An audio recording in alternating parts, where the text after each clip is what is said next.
Okay, so I will stay capoed here for exercise number 2, and you'll be capoed for G, C, and D. So I'm playing D, G, and A. Now, what if I wanted to play capoed for A, D, and E? So I'd have to take my A chord and have to move it up to the 13th fret if I'm looking at the 3rd string as my root. If I'm looking at the 5th string open as my root, I know that A flat is the 11th fret. So I'd have to capo the 11th fret and play A, D, and E to get to A flat.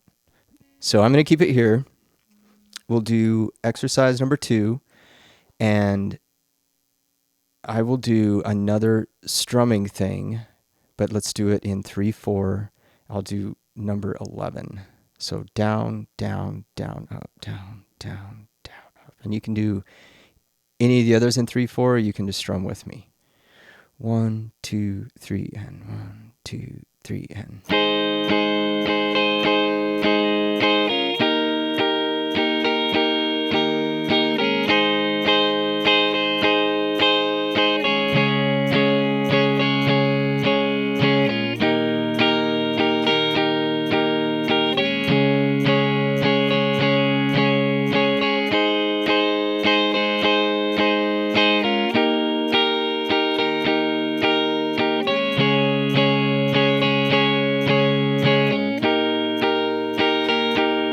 Repeat.